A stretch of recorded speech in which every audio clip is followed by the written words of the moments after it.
and welcome to this week's episode of Talking Skritt. I'm your host, John, better known as Dale around the Ben, and we have a fantastic show for you. We are getting mixed Borderlands. Who knows? If there is a third Borderlands, it might be named Bordy McBoardface. And I see Chad, the corner of my eyes, trolling me. I'm not believing you. I'll fix it afterwards if it's wrong.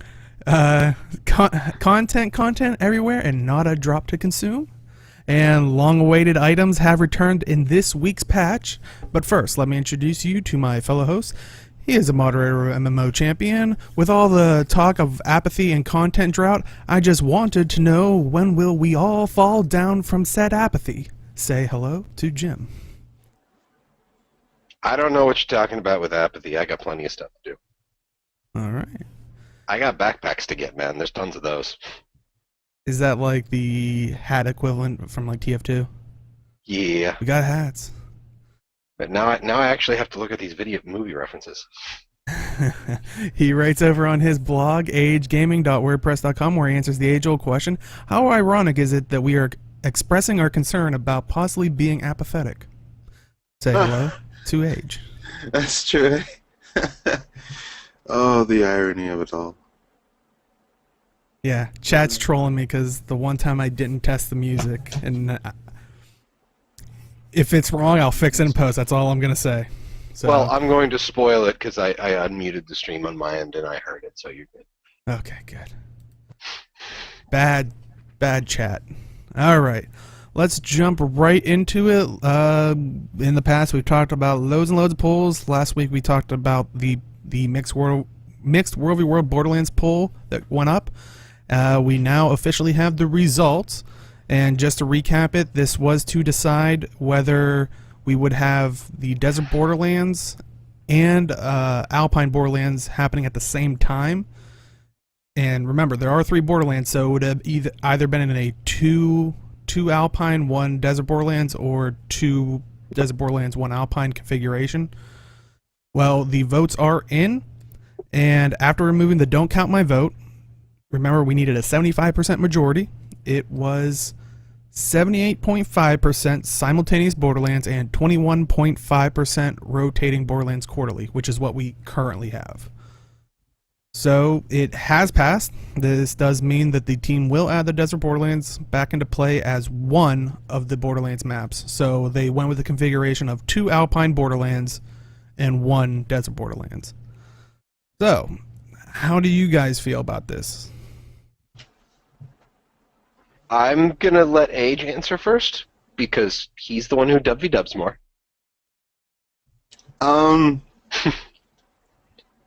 Well, I'm happy they're not scrapping in Desert, but I still think there are going to be imbalances with different maps.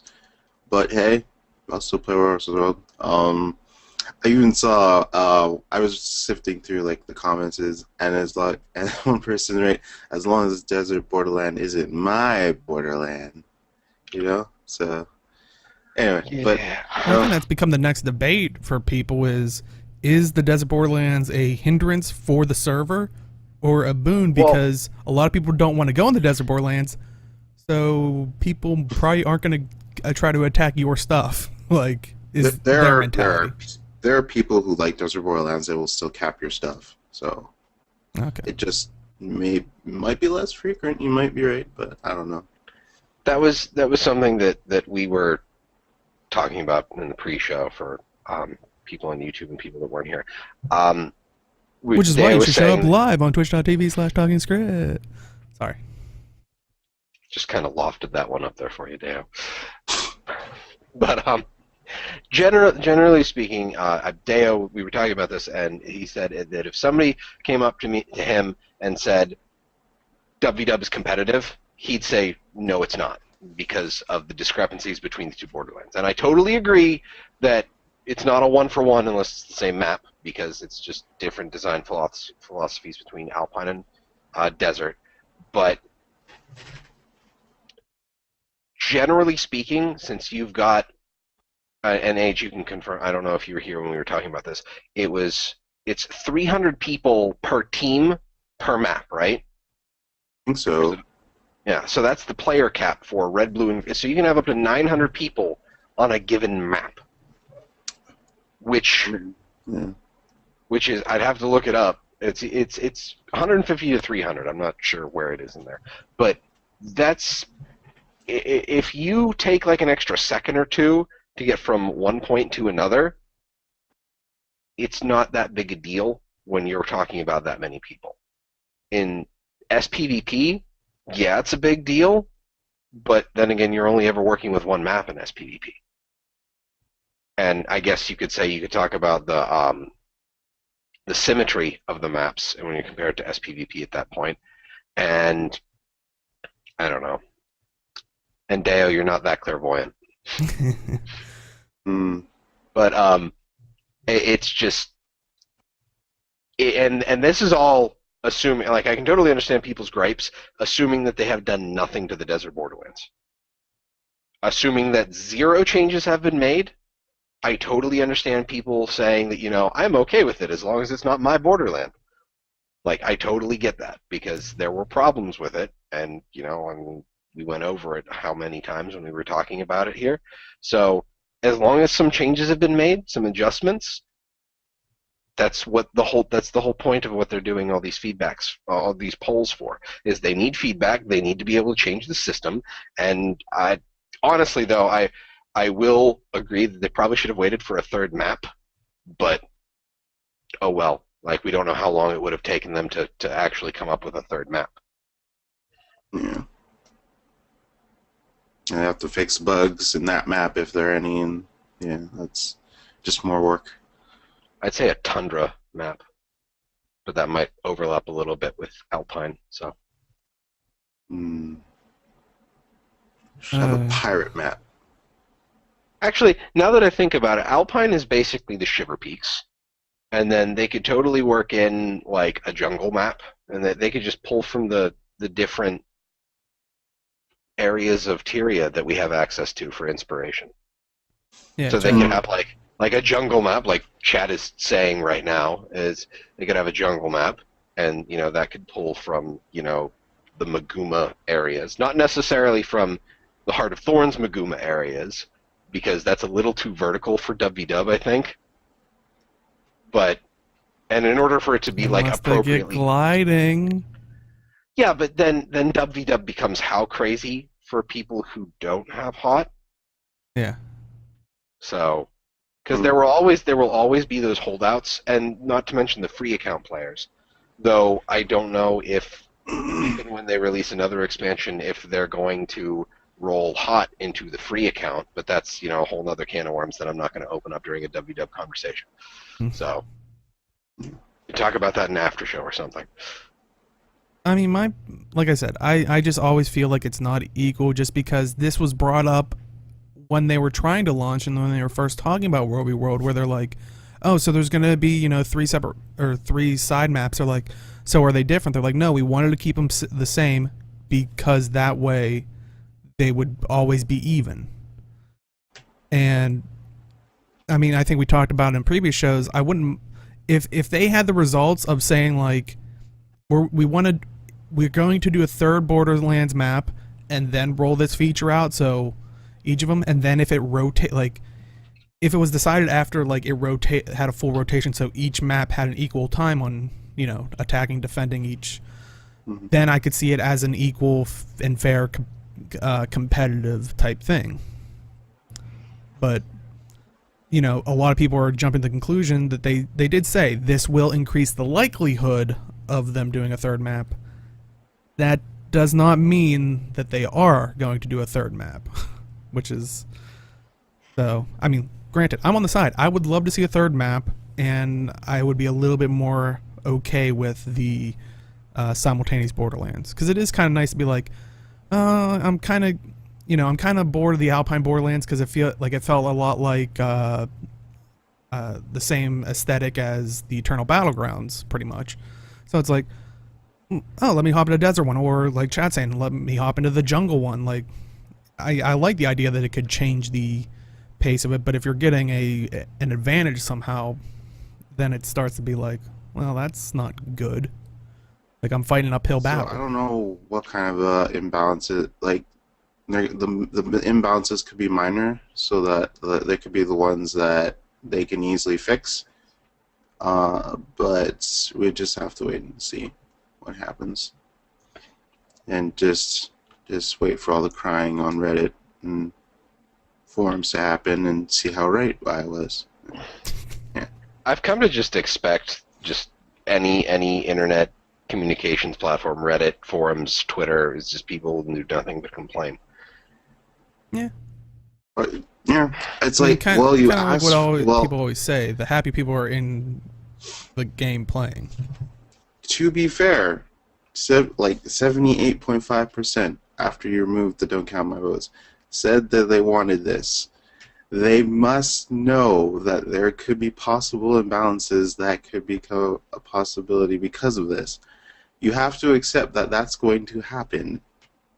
So, Doesn't mean they won't complain about it. yeah. I mean, that's just the harsh reality of the internet is, if it's not perfect, then, what the hell are you even doing? But I mean, then again, you can't hit everybody's perfect with every change. Yeah. And like I said, I still would have voted for the rotating Borderlands Quarterly just because it's still based on the promises and this opens up the possibility. It's like, how about when you have this third Borderlands in place, then do the simultaneous. That way it's at least one each and not a 2v1 scenario of balance. But so like if they would have had that option, yeah, I would have been like, yeah, simultaneous, cool. My still concern is overall with the polls where it's like this is the second time they ran it, and I still feel like it's just because they didn't get the results they wanted. Like they did say last time, a lot of people were confused about it. In all honesty, and like I said in the terms, I would have voted. At this point, I kind of lost personal faith in the polls. I'm like, I feel like you're just gonna run it till you get your answer you want. So, If it was a trend, like if there was at least 2 or 3 more polls where this had happened, I'd probably be more on board with that. But they have said specifically, like, okay, we worded this poorly, we're rerunning this poll. That's all we have to go on right now. If it becomes a trend, I'm going to jump on that particular ship with you, Deo, because I agree that's a problem. If you just keep hammering people with the same question over and over again without any changes in between, because I can totally understand them asking this question after changes have been made to Alpine and Desert, if those ever need to happen. So that's something else that could change people's perceptions of this poll. So if it's just the same thing over and over again, yeah, then I'll agree with you. But one poll does not a pattern make. yes, very true. But any other ideas or thoughts or concerns about the simultaneous Borderlands? Nope. Okay. Well, we will wait and see, and I don't think they set a date on when they're implementing it, correct? Like, Probably next quarter. okay, so probably right around the Or What would be probably next quarter. that'll be right around the summer update, hypothetically, Yeah. whenever that is, since we don't know what that is either. But I mean, how I said I kind of decided not to vote in this poll because I kind of felt, pretty indifferent about it now that it's been redone. And like I said, that's my own personal preference. But kind of along the same lines, an article from MMORPG.com, I believe it was actually titled "Apathy Sets In," if I'm not mistaken. It was done by Jason Winter, which I think we kind of reference it all the time, just because I know for us we were fans, part of that community of Gamebreaker. I know he was on Twemo. I think he was on a couple episodes of Guildcast, but I know he was mostly. But so just to have for people to have like a picture in mind. But yeah, he wrote this article, and the focus around it was just, I guess, his feeling of the lack of drive to play Guild Wars 2 due to the lack of like that I don't want to say carrot on the stick because I'm not talking about in game, but knowing that there's that content coming over the hill. Mm-hmm. So I know that's kind of what's I think he described it perfectly for me. Like it's one of those things where between season 1 season 2, yeah, there was that, you know, lapse in time, but they kind of threw out things, still talked about things. Here it's just we hear nothing. And like it's like I think we all have talked, and I'm curious if other people have as well, of like, yeah, when do you think, you know, season 3 is going to come out? Like, because there's no inkling of a date or rough time, except Like it'll happen August. after. Yeah, it'll happen after. I think they said After that Raid AMA. Wing 3 Yeah. was literally the only thing we've ever heard is that it will come out after Raid Wing 3, which, you know, hey, Raid Wing 3 is out, but So Tuesday? maybe. Who knows? Not to. I can't guarantee. That'd We be don't know amazing that. if they just kept that under wraps still. I kind of understand where this is coming from, but I will admit, and this is something that anytime I've ever talked to anybody about this with, is that after coming from World of Warcraft for the longest time, where it was expansion and then nothing. There's no supplemental content until a major patch, most of which, I mean, a major patch is usually just a raid wing. They didn't really start adding new zones with those major patches until, like, I want to say Cataclysm. So you didn't really get major zones added, and you didn't get much story out of it. So it was just, here's a raid. Mm-hmm. Which I'll admit, we've kind of got, here's a raid, here's another raid, here's another raid, and that's the only real content we've gotten. We've gotten the current events thing with the Ley-Lines and the bandits, which I think is a really cool way to drop stuff in. Just, you know, a single one-off line of text of stuff that's going on, of new events in the world. And by the way, those bandit executioners, I'm going to say it again, holy shit, that's a well-designed fight, and it scared the crap out of me because everybody was dropping. Just everybody was just flat out dying everywhere because, one, you didn't know how the hell to fight it, and two, they just do a crap ton of damage.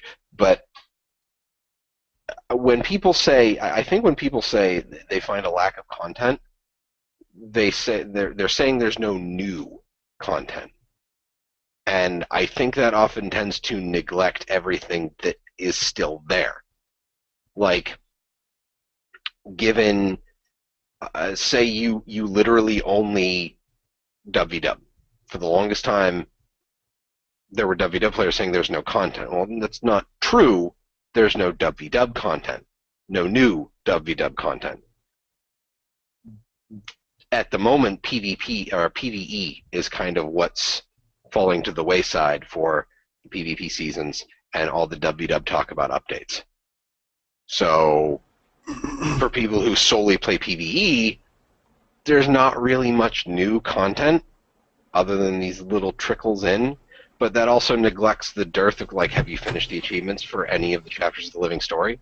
Have you done anything else? I mean, I understand that I want the new and shiny, but there's still plenty of stuff to do in the game, unless you've been here from the beginning and have literally finished everything as soon as it came out. Though I do have to say on the note, because I did also see the Reddit post where people were talking about this early on, and on the note of how you said like PvE has fallen a little way to the wayside, at least open world PvE, because we're still getting the raid wings.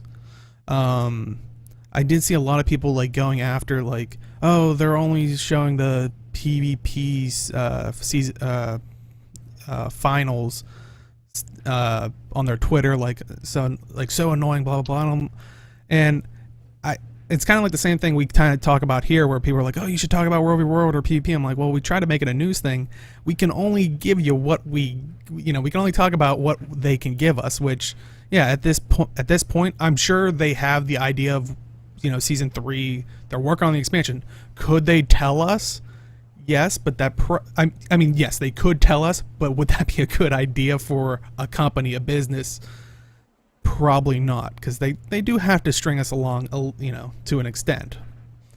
To have some kind of inkling, and that's what kind of makes me worried about season 3 is like they're not even really talking about it. Is it just gonna all get dropped on us at once, or what's going on? But I definitely think it was a little unfair that people attacked them posting about their finals, because this was their big thing at this moment. I mean, that's what the Twitter thing. That's what their Twitter is for sending out news. I mean, I know they respond to some support things or send out stuff about outages, what have you. But like Black Lion stuff, new raid, PvP matches, WvW changes, the big it's for announcements. And if PvP is what's going on, they're going to be announcing PvP stuff. You can damn well bet that the second Living Story Season 3 starts, they're going to be announcing that. And then, I mean, do you think the WvW and PvP people are going to complain about it? Well, probably they're going to complain about it, but, Well, maybe not. They're used to it by now. Because when you said PvE got thrown the wayside, I was going to be like, now WvWers, I know, like, calm down. Yeah, like, and I totally, and see, the thing that also, like, I played a bunch of Overwatch, I actually got Rise of the Tomb Raider, I was playing that a little bit. Not playing Guild Wars 2 is not as detrimental. I still love the game. I will still play it. I'm not going to stop playing Guild Wars 2 because there's no PvE content. But I don't feel as bad about not playing because I don't pay a subscription. I can stop playing and then come back later and not feel like I missed out purely because I don't feel like I've missed out because I've lost something. It's just I haven't spent the time on the game. That's the only thing I've lost. And that is a good point that Most Excellent had said, because we did talk about last week that they did talk about some of the stuff at E3, just the places were under embargo, so basically an NDA. So if they've got news outlets that have been told about stuff at E3, then they're probably getting ready to drop something, because they wouldn't be telling news places months in advance about a Living Story update. Mm-hmm. Like, why would you have somebody sit on something for that long? Because if it's still in development and it's taking months, that information could very easily be updated. Mm-hmm. Which, if there are news outlets that are under embargo right now, we're probably going to hear something relatively soon. Hopefully one of them's not soon with them. I was gonna say, for Arena's sake, hopefully not one of them's IGN, but for consumers' sake, hopefully one of them's IGN. Oh, you were? Oh my God! Shots fired and thunder stolen. Bravo. Oh, that is a good point, and that's because it does seem like that is the trend. What chat's saying, speculation is July 13th, since PvP season ends on the 12th, which kind of has been how they've done the bigger content patches and changes. So that is a good point. So hopefully, well, that big balance changes is something that would be really easy to do in between PvP seasons. Mm-hmm. Because PvP is probably one of the things that's super affected. Yeah, by and that's usually why they steer changes. it towards that. So that's a really good open time to make a lot of really serious changes. But it was interesting that you did say, coming from playing WoW, which, yeah, honestly, this release schedule feels very WoW-ish to me. It's not as bad yet, but I totally understand where you're coming from. Yeah, I'm sitting here going, all we're kind of getting is raids, and not too interesting raids. Like I said before, I didn't come to Guild Wars 2 for raids. We might came get for Abaddon. I came for yes. Nah, I got you. I saw Nightfall and I was like, anyway. Oh boy. For my piece on this, as you guys know, I play every aspect of the game, and I feel like there is some sort of lack of content. Not saying like there's nothing new per se, because there's always like there's quite a few things that have been updated in every single part of the game, but it feels like there's nothing that would make me want to go, oh, this is interesting kind of deal. Because current events had me at first, but then it's like, oh, it's just like one-off events and stuff like that. I thought it would like divulge into something a little bigger than it currently is, but you know, it's if people like it, sure. You know, I'm not gonna take that away from them or anything. Which we will talk about the current event stuff. We have the patch a little bit later in the. Yeah, and no, right now for PvE, I've just been trying to get some collections done. So trying to get more legendaries done. So you know, because I have the time right now, so it's a good time to actually get some of the side stuff that I want done in PvE. World versus World, so World versus World new reward tracks are pretty good. I'm trying to get like all the armors in there. PvP, they added the tribal armor back, so well, they added a way to get tribal armor back, so I'm probably gonna try to get that sometime down the line. But there's stuff to do. It may not feel new per se, but if you like PvP, you know, and you never got those tracks before done, then yeah, you're probably gonna go for it. If you PvP all the time, and you probably don't really care, and you'll just still PvP. Same type of deal with World versus World. And for PvE, it's kind of a toss-up. Like if you like raiding, if you like fractals, you know, there's stuff there for you. Well, you know, you have the fractal back piece, you have the raid stuff, you have raid armor and legendary armor, things like that. And if you don't, well, then it's a toss-up if you want to actually complete like achievements or collections or things like that. And if you don't like doing that stuff, you just want to play for like story, you just want to play to explore, then maybe you've done all that, and then you're like, well, I don't have anything to do right now, and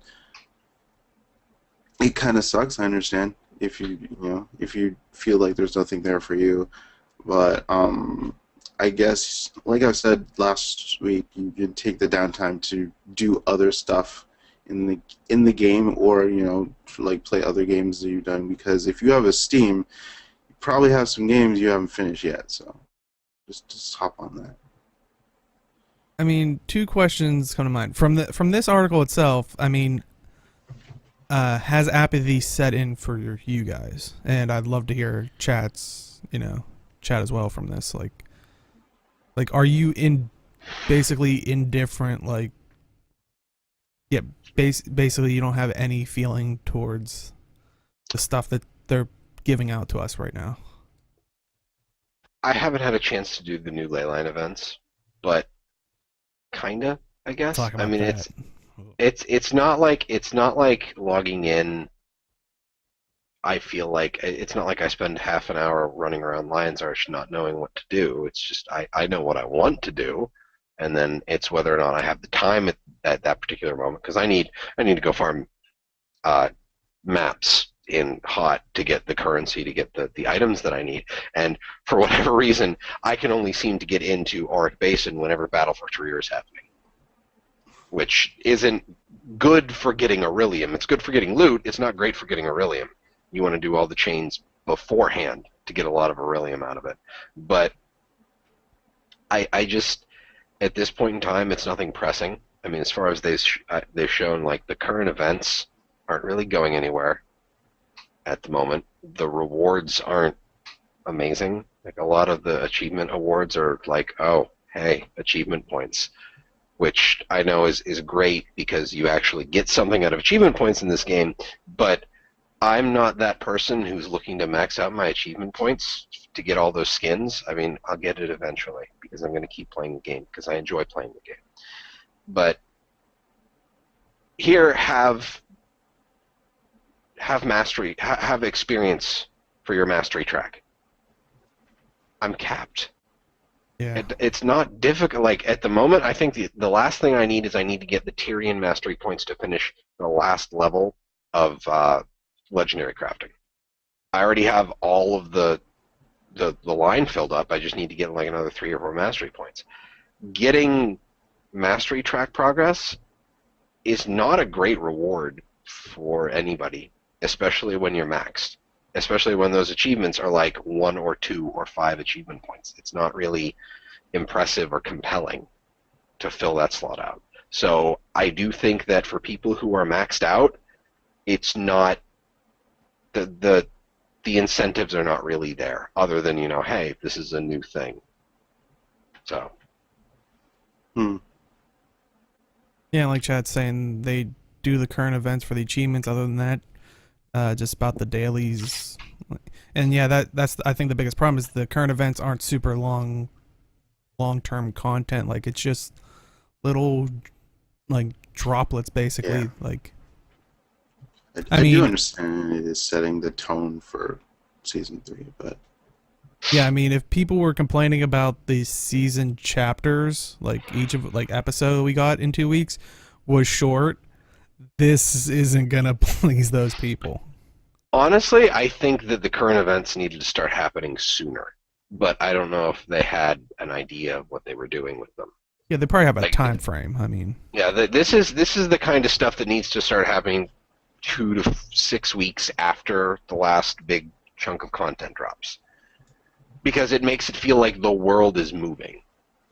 and Like, I enjoy the fact that it feels like time is passing in Tyria. So and I am curious because, like, I'm sure someone out there is probably saying, because you did mention, you know, two or so weeks after the last big chunk of content came out, and I'm sure someone's sitting there going, but raids did come out, which is a PvE content, which kind of goes back to what we were saying about the embargo at E3 stuff, and all we heard from one of the sites was, no matter what type of content you enjoy, you're going to enjoy it. Which brings me back to that question I had was, how are they defining this? Like, because are they defining it PvE, World v World, and PvP? Like, just a three-prong? But within that, you have people that maybe don't do these seasons in PvP and just, you know, PvP in general, which that could be pronged there. World v World, I mean, you might know age better of how that could divide, like maybe roamers compared to the zergers. Like, hopefully it's helping those people out. But I mean, I know for sure PvE, there are people that only run 5-mans. There are people that only do single player, which, you know, it's fine. It is an MMO, but it does have that. And then there are the raiders, or, you know, there's multiple. to be fair, people say, oh, but there has been story content, and they point at raids. Raids Ooh. are very. I I know point your back at opinions on them. this. Dale, please. No, I won't get him started because I'm actually kind of agreeing with him, and it's designed for a small subset of the PvE community. It very much is, because these raids are tuned for people that are playing specific builds in a specific way with a specific level, a minimum level of skill.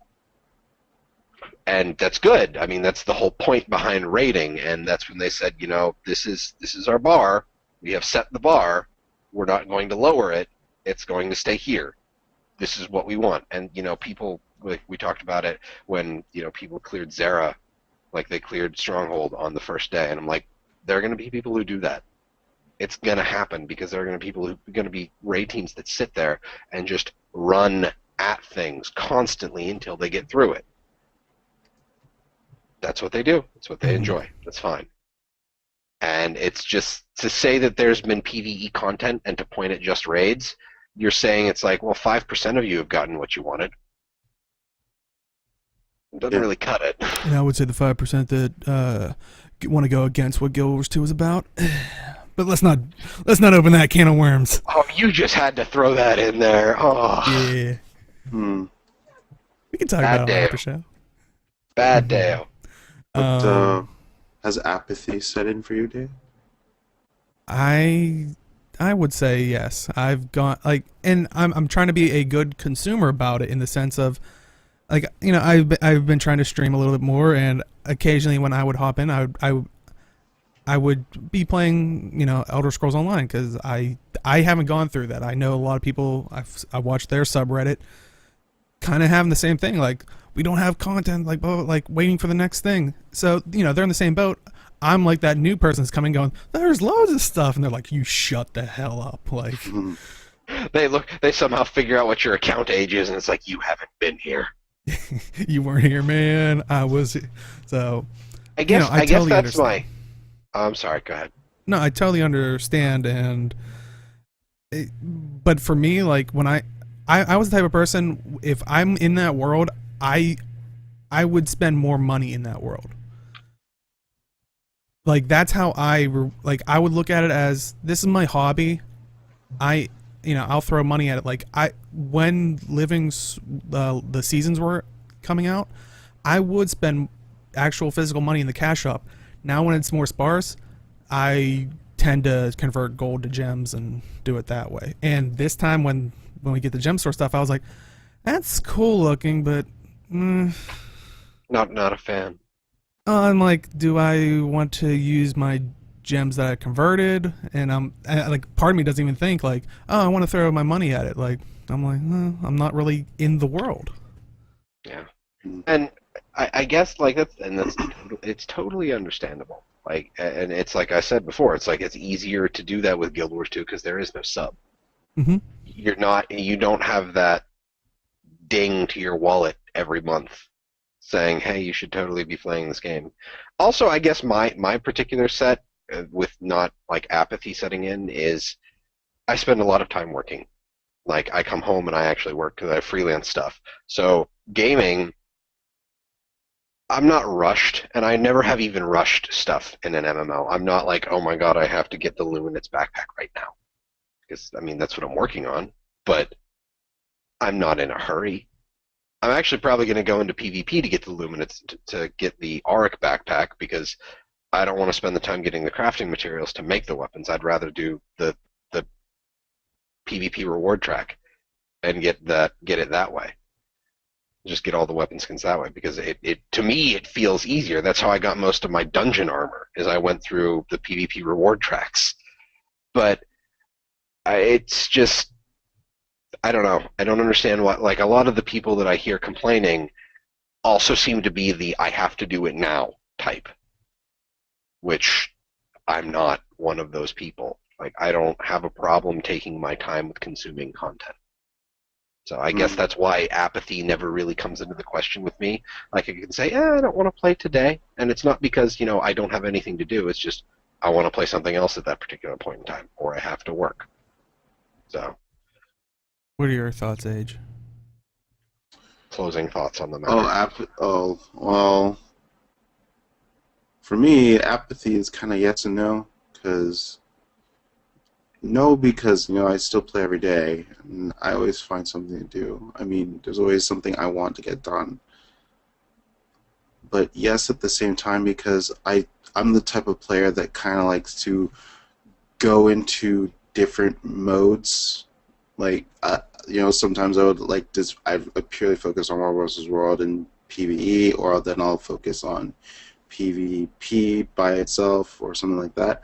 And right now I'm feeling like I want to go back into like PvE, because I've been doing so much World vs. World and PvP, but there's nothing that I personally would like to do that's new outside of like collections, which I kind of want to get done, because, you know, free Ascended stuff. So, but yeah, that's my thoughts on it. I was gonna say, I had a second question. We'll just kind of make it quick, because, like, on par with this apathy thing, would you have bought, knowing what you know now, would you have bought Hot? And if you don't want to answer this and put you on the spot type thing, I understand. I want my tiger bow, so yes. And it looked like you were shaking your head, Jim. Yeah. So. Yeah, I'd have still bought it, because I enjoy the extra content. I enjoy the game baseline, so even if I hadn't bought it when it first released, I would have eventually wanted to play the stuff that came with the expansion. So yeah, I was gonna say, I'd probably be really hard set to say I would have got on release, but I kind of curious of, like, I would have probably tried to have been one of the people heavily looking for a deal or something, like a sale. Oh, yeah. Because I am mostly a PvE person. I would have preferred dungeons over raids. Like I said, we can talk about that more on after show because we still got a couple more topics. But with chat, No, Fox. oh, You can't buy a life in the Gemstore, sadly. I was trying to think if there was an item that would be similar to that, but no, they don't sell the You level can buy 80 no boosters. resurrection orbs. Oh, so there you go. There you go. Revive You can- orbs. I was wrong. You can't buy a life in the Gemstore. Hmm. Next up, there was a post that had the attempts to lure out the devs. Basically, the topics that were in it were basically about balancing SPVP, competitive game modes, different things that people can pull out. But it was actually interesting. Josh Davis replied to one of the topics, and I guess they were actually looking into the possibility of actually splitting out PvP and PvE balance. So, I mean, big thing is, what do you guys think on that? That's kind of... Yeah, so some of the skills in PvP might be different than the ones in PvE, and that's what happened exactly in the first Guild Wars. Because, for example, Slick Shoes, it's terrible to fight against in PvP, but in PvE, a lot of people use it on Gorsewool. So, and now they have to actually break. They don't anymore because they fixed it. They don't anymore, but yeah. Although I don't know how well it breaks now. But, yeah. I mean, it's a knock. Go ahead. Well, it's a 2 to 2 second knockdown. It's still a decent break, but generally speaking, my thoughts on this is just as long as the skill, if it's a numbers tuning thing, as long as the skills do, okay, Slick Shoes, you leave a trail behind you that knocks people down. That's a fairly easy description. Numbers can be tweaked. As long as the skill basically still does the same thing, I don't think there's a problem with this. I was going to say, because coming from someone from Guild Wars 1, they did do this, and I think it was better off for that, just because... But I know it was daunting going into, like, PvP, because you'd go in, and sometimes it would message you and say, this, like, all your skills are basically different that you have on your bar. You better go look at them. Which, some of them were just a tweaking of numbers, but some of them also would be like, instead of maybe doing this skill that's, like, broken in PvE, it would just, like, stun someone in PvP. So it would actually do a different mechanic. So you wouldn't want to see that for Guild Wars 2? No, that by and of itself, I think, is a problem, because like Guild Wars 2 as a game encourages you to go into different game modes. Like there are mechanics in every single game mode that encourages you to go try out the others. So coming from PvE or WvW into PvP, you would want the abilities to at least behave the same. So, Ice Bow, the 5, it stuns people. It's got a fairly long wind-up, but if you land it, they're stunned. I can understand that the stun might be shorter, the cast time might be longer or shorter, what have you, but you hit 5 to stun people. If you land it, you're golden.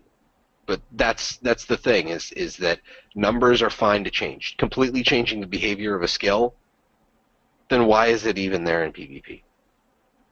Mm-hmm. And I think, to the best of my knowledge, they only did that on a couple things. Like, it wasn't like every skill. So it's very disruptive, is what I'm saying, for like the mental. Okay, so I'll equate this to like a Condi engineer in raiding scenarios. You have 4 kits on your bar and a healing turret, and you are switching between all 4 of those kits all the time. The mental bandwidth, and plus, your dual pistols, the mental bandwidth it takes to run that at maximum efficiency is crazy. Throw on top of that, you go into PvP, and suddenly a bunch of your skills don't work the same. Not just numbers, like slick shoes makes you run faster. It doesn't knock people down, or it just leaves it's like what's the pistol 5 on Thieves Age? Black powder? Yeah, black powder. It acts like black powder, and it's just a knockdown area that you drop at your feet. That's what slick shoes is now in PvP.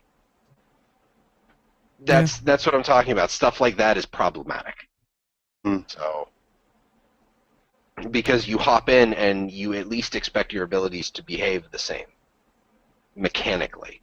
And you can kind of accept that some numbers might be different, but that's because you go from having 6 armor slots, 2 weapons or a 2-hander, and then 6 trinket slots along with the runes and all the little min-maxy things you can do with infusions, and then you just have an amulet, runes, and sigils.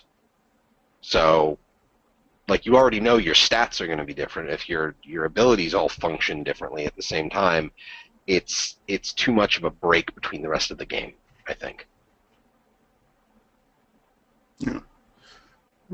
I don't think they'll be very different. I think they want to avoid that as much as possible, but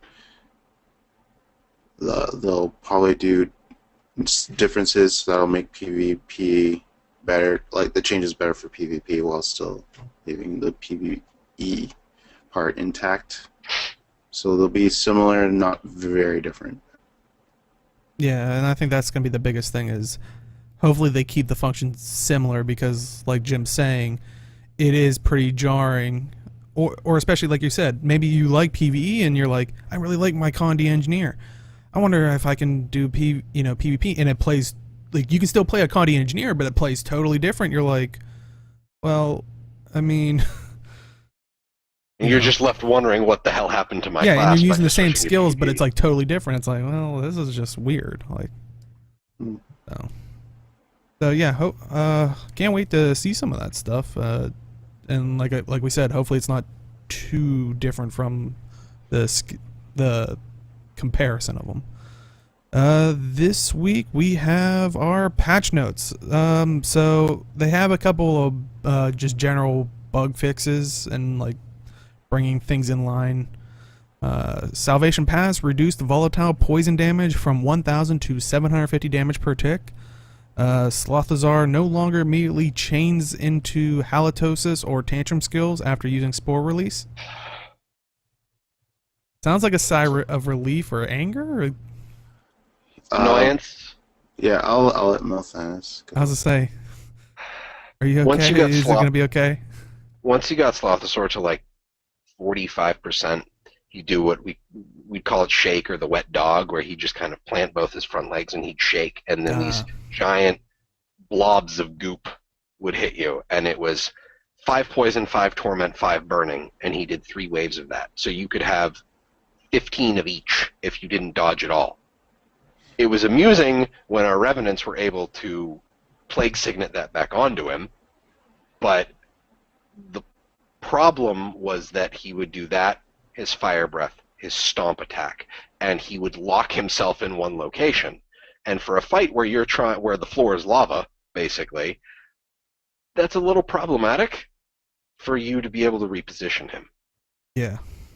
And when he started doing that was when we were getting back to the entrance of the room, and the entrance of the room is kind of like a narrower area, so you'd get people stuck in that area, and you wouldn't be able to pull him far enough, and then he'd start, like, you'd have to have the whole group move, which means that the person tanking, or the person who was fixated, was also with everybody else because he's over that way, and then he'd, do his Fire Breath, and everyone would get hit by it because it's a cone, and it gets fairly wide even though the graphic isn't great for it.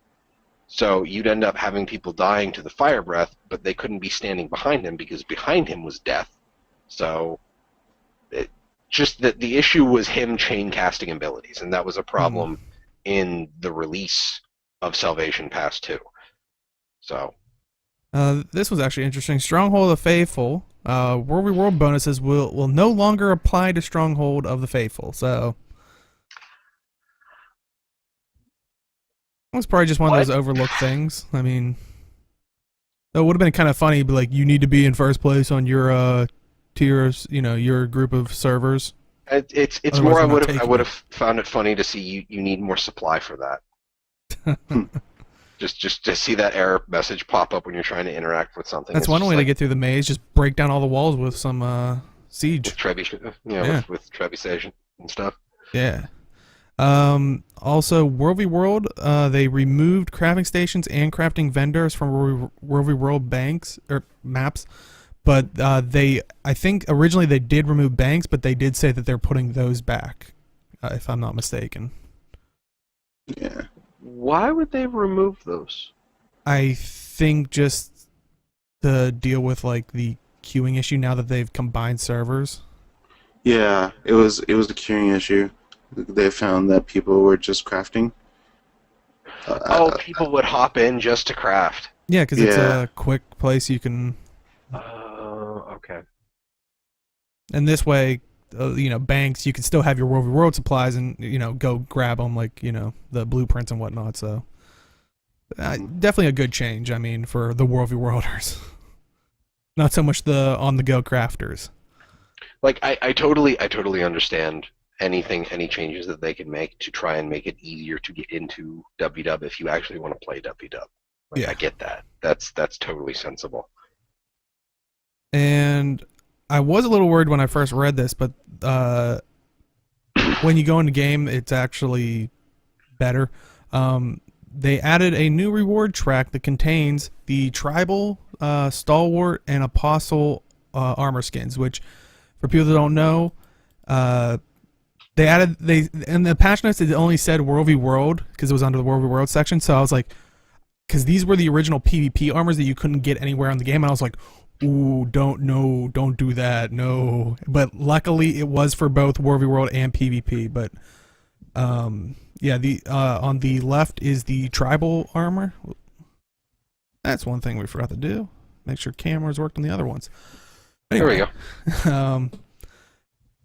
The middle one is the stalwart, which is medium, and the apostle, which is light. So there's no heavy ones, but it's the 2 light and 1 medium.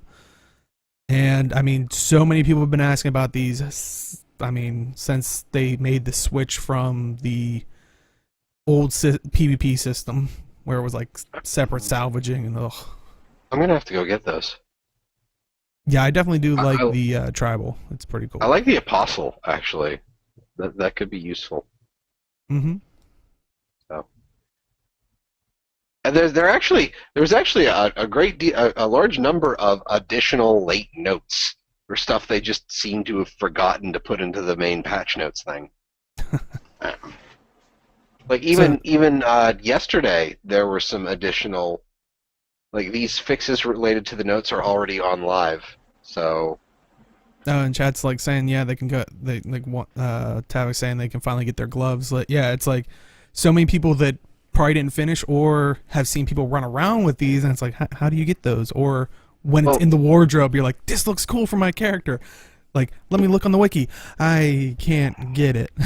well, there was also a bunch of stuff, like you could get pieces of The stalwart.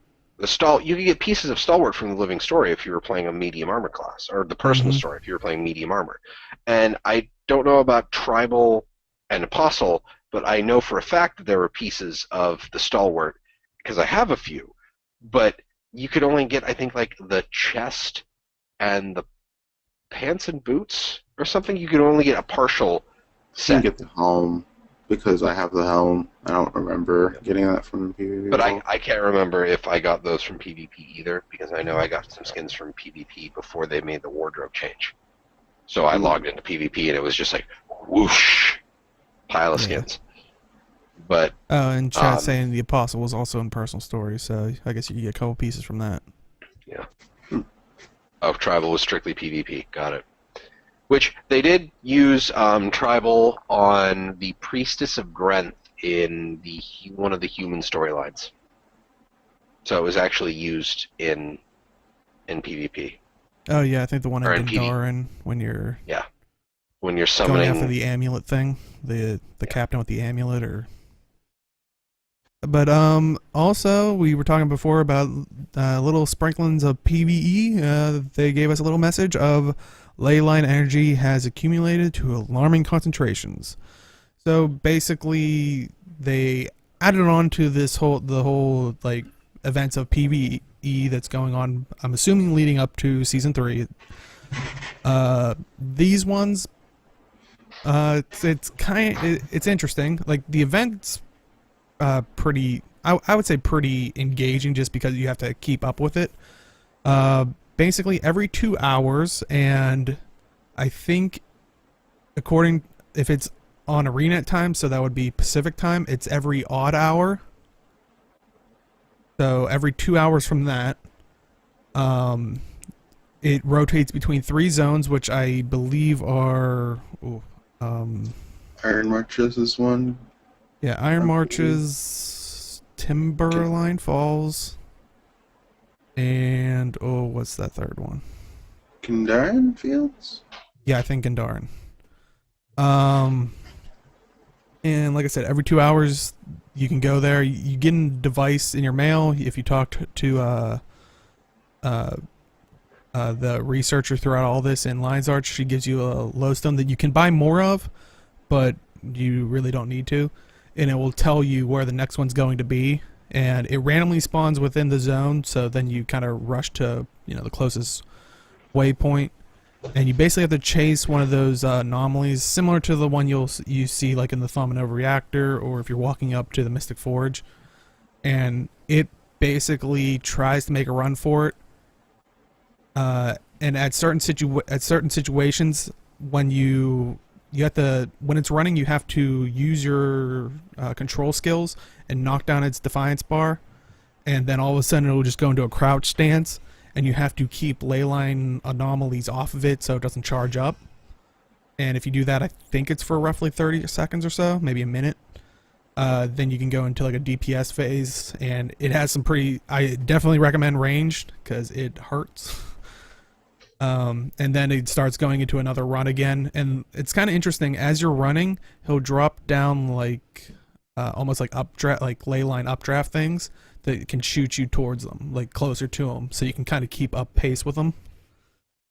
I like stuff like that. Like it's Ley-Line gliding stuff, right? You can glide off of them, or Okay. you can just. It almost is like a mobile jump pad that. Okay. It's actually more beneficial if you don't use the glide, because it will put you right to his feet. Because the first time I think I glided and I just fell behind. But it's almost like a souped up prisoner. Like if for people who don't know if they've done the guild bounties, like prisoner, like where it's just running. Like Giving you me have flashbacks.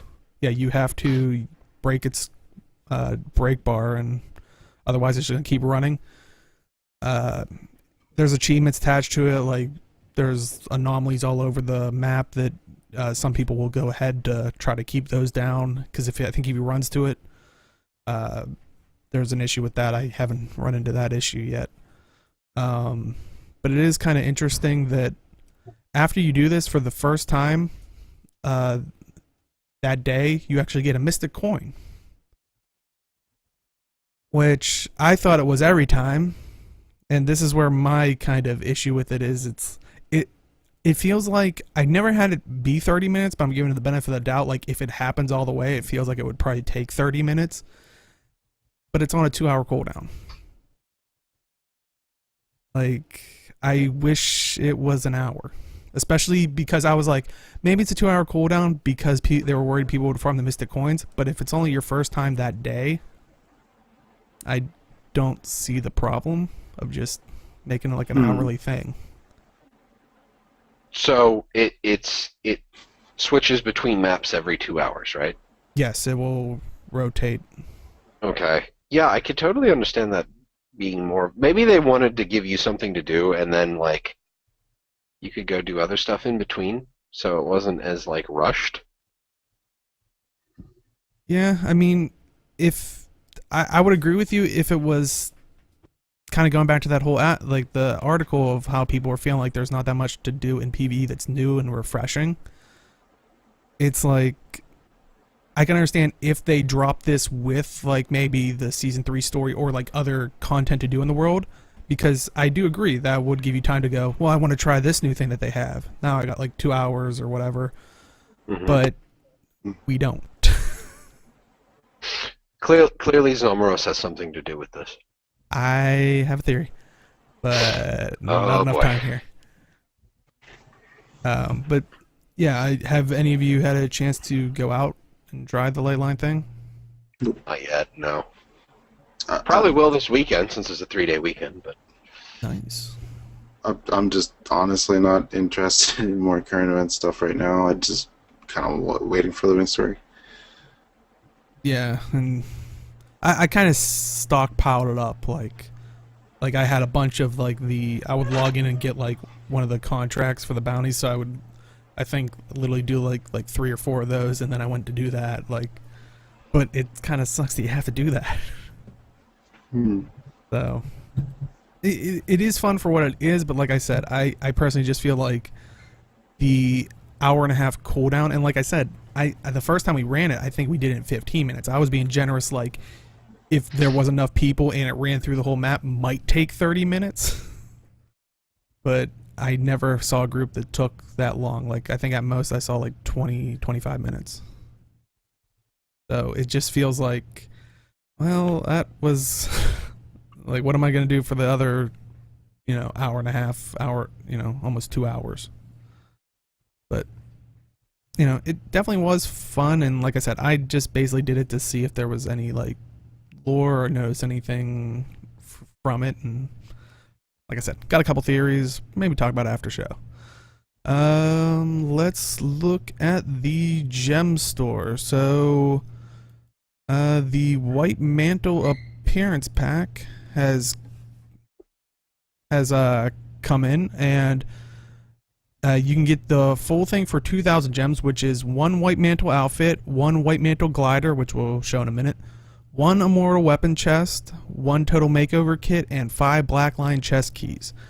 Now, once again, the nice thing is they've learned their lesson. You can get all that for 2,000 gems, or if you just want maybe the outfit, which you can see here, and always again thanks to Dolphy.net for letting, basically go to Dolphy.net. It'll let you kind of make an educated decision on how you want to spend your gems before you actually make the purchase. Because who wants to wait around for a support ticket to get a refund?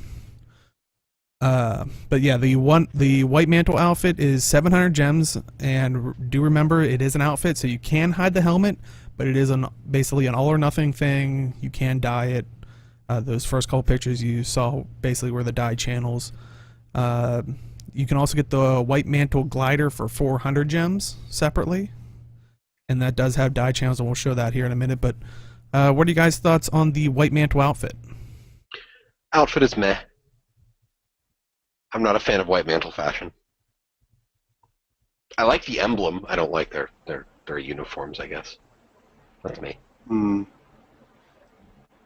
kind of want to get it just to mess with our peers. You're a terrible person, H. But yeah, it's a good outfit, but it's White Mantle, so that's the conflict for me. Yeah, it's like, fair enough. You could role play into it that, maybe you're a spy for him. You could be, what's his name? Jace. A thief is a spy. I don't think I want to be Jace. No, Jace died.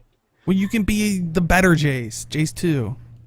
You can be Birder. Oh, and if you're here for after show, you'll understand that. I'm getting it. I can finally be Birder. All right. Let's look at the White Mantle glider, and like you said there, you can see the dye channels, and like I said, 400 gems if you want to get this separately. If you want the outfit that you just saw and the glider, and also the immortal weapon choice, which we've seen in the past, the total makeover kit and 5 black line chest keys, it's 2,000 gems total. And this does unlock across your account, so you don't have to worry about any of that. But yeah, what do you guys think about the glider and dye channels for it? The glider's pretty boss, and I like the dye channels on it. Yeah, I like it too. Yeah, I like the design of it. I kind of wish, because a lot of people are saying like, "Oh, can't we put our guild emblem on that?" And I was like, that would be nice. That would be, well, technically that is our guild emblem. I know, and it hurts. It hurts, man. Wow. The Guild Wars 1 emblem. Like, the Guild Wars 1 person me, it burns every time. It'll be okay. Especially because Abaddon wasn't really that much behind that. I mean... Abaddon's not involved with the White Mantle. I mean, in the long run, but they were more reactionary to what Abaddon was doing. But anyway, before we go into that, got a whole can of worms here. Yeah. But, I mean, maybe there is a possibility of that. I don't know how they coded, so I don't want to guarantee it, but they did have in the past items from the Gemstore that if you put a golden value on it, it would change to a guild thing. If you remember the kites, if you bought one from the Gemstore, the different Zephyrite colors, you could actually go to the a banker and I think pay like 10 gold and it would turn it into a guild emblem kite. Now the nice thing was, I think if you were playing at the time, they gave you one for free automatically, so that's what I used mine on. But I honestly think that would be a guild kite or a guild glider. I'm surprised it isn't something that already exists. I would think that would probably be something that you should be able to buy in game. Like I do want to, and we've had this conversation before with the Slothosaur backpack, like getting stuff in game. And I agreed with you then, is that, you know, like with the Slothosaur backpack, I said it should have been something from the raid. You brought it up that, you know, they do have to make money. Also, this is for people who, you know, might not raid, but want something that they like from the raid. And you know, every game like mode kind of gets things thrown into the Gemstore on themselves. But I would like to see gliders that are available in-game that aren't tied to legendary backpacks. And that's the one thing to also maybe for them to start weighing up is, yeah, there are a lot in the Gemstore, but maybe get ones that are earnable in-game as like almost like a here's a tease, like a taste of it, be like oh, I do like switching between these characters, like these gliders, and then all of a sudden they're like, well, this one really doesn't fit, but that one in the Gemstore, oh man, like, you know, I wonder if I'm sure they're weighing up that option of how, you know, that little bit of a teasing of the people so they might, you know, spend their gems. Right. I do think that, you know, having some options for gliders is just something that needs to happen. So, that's me. And, what are your thoughts, Age? About the glider or the gliders in game? Whatever one you want to answer. I do agree there needs to be more earnable gliders in game that aren't legendary. Because, yeah, this takes a lot of effort to make a legendary glider. I mean, I would rather spend time doing achievements, like working towards it that way. Getting Yak Slapper. And I don't know. Yeah, kind of like, I think, I would have liked to have seen, I think it was the Arc backpack. Like, they have an Arc glider, I think, in the Gemstore. Like, I think that one kind of would have, you know, would have been nice, because I don't even know if that one's dyeable. So it's almost like you're not getting that, you know, cosmetic effect off of it that other people that are paying might have. So. And anything you get that's like the exalted looking stuff, it's all the green gold with the light tendrils coming off, because that's the one that's the glider I use in my elementalist. So. And yeah, like chat's saying, you know, the backpacks are the legendary backpacks are gliders. It just contains the glider skin as kind of just an added bonus. Yeah, and it's just it's at such a high level for people. I mean, yeah, I would, and I'm not saying they should have like 50 as like easily obtainable in game. Just put like another one in that gets maybe is a little fancier, similar to this one, because the one you get default is kind of ratty. Like it's, which I mean, I think it feels like you almost pull it off of a ship when you first enter, type of thing. Like it's almost like it looks almost like you took the skin from one of the airships. Yeah. And you crafted a glider out of it, which is totally cool. Like that's sensible, but.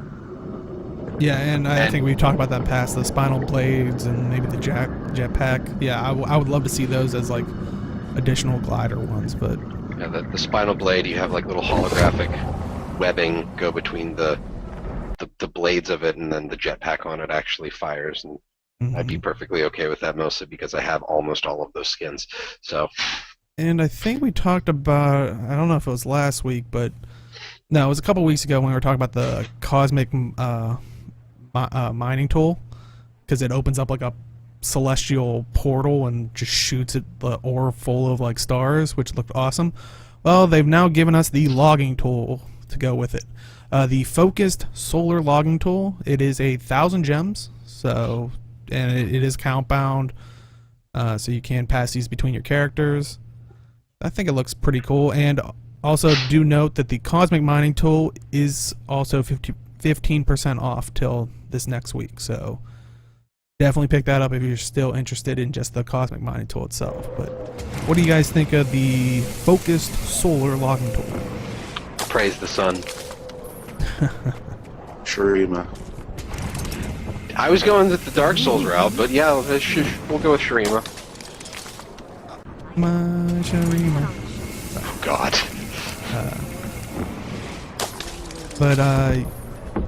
Yeah, I like it. I'm still more infatuated with the actual mining tool one. I don't know, it was just so much cooler where it was just pumping it full of stars. But yeah, I do like this one. Animation seems kind of crazy long though, but if you're trying to go for like the, you know, want to get all my stuff the fastest possible, but usually you can interrupt these if you wanted to. But like I said, for 1,000 gems, if you like the look of that, go pick it up and go get its companion. I think if it's 15% off, it puts it right at $8.50. So yeah, go pick it up. It almost is the price of how they used to be, which is, I would feel like, is a great deal at that. Used to be? Well, when they were not account bound, they were 800 gems. Ah, okay. Way back. Yeah, see, that was, you know, I think when I first started playing again, you were using like the molten pick or something, and I'm like, Deo, why are you setting the ore on fire? He's like, oh, they have these, you know, permanent mining tools. I'm like, oh, well, are they on the trading? Are they on the Gemstore? No, they kind of go away from time to time. You'll just have to wait for another one to show up. And then, you know, every time I use my pick, Deo makes a face because I have the Watchwork mining pick, because it just happened to be the next one that showed up. So now he keeps telling me that I buy to win. I don't need that kind of negativity, Deo.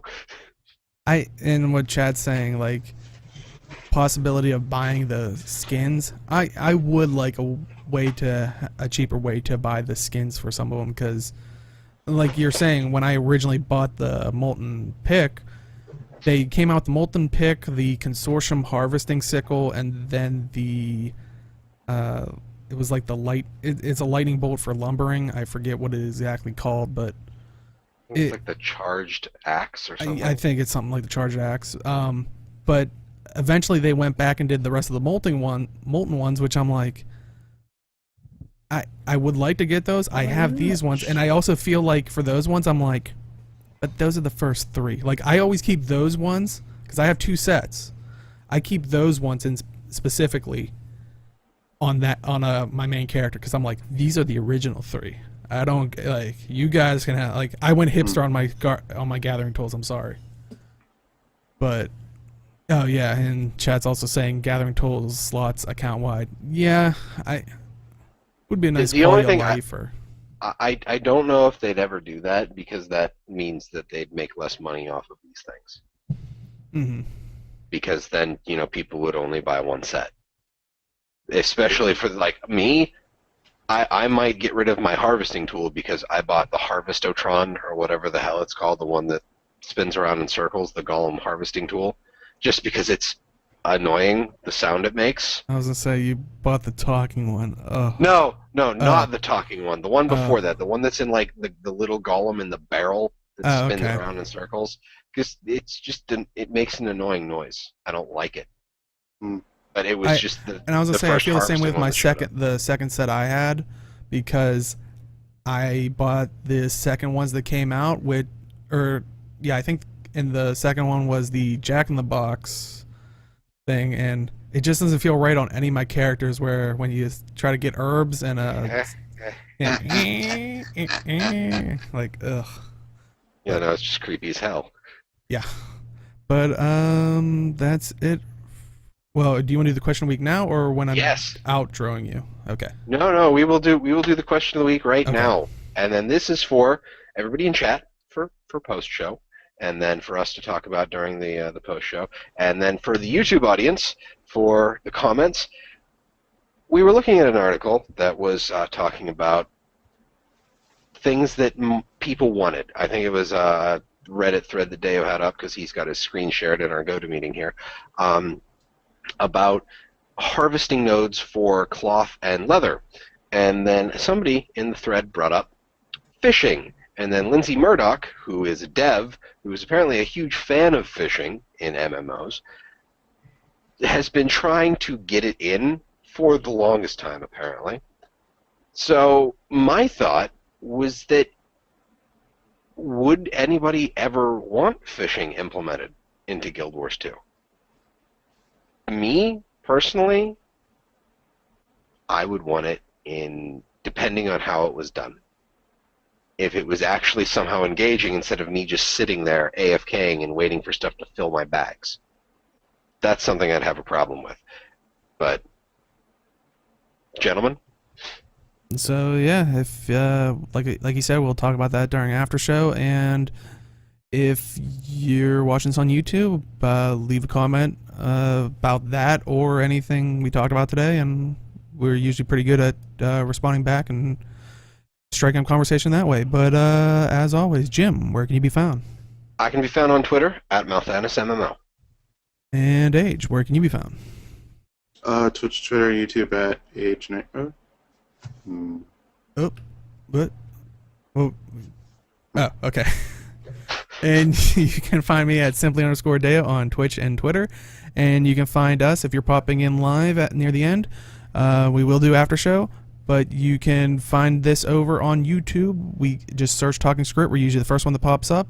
And this will go up on Sundays at noon Eastern, 9 a.m. Pacific.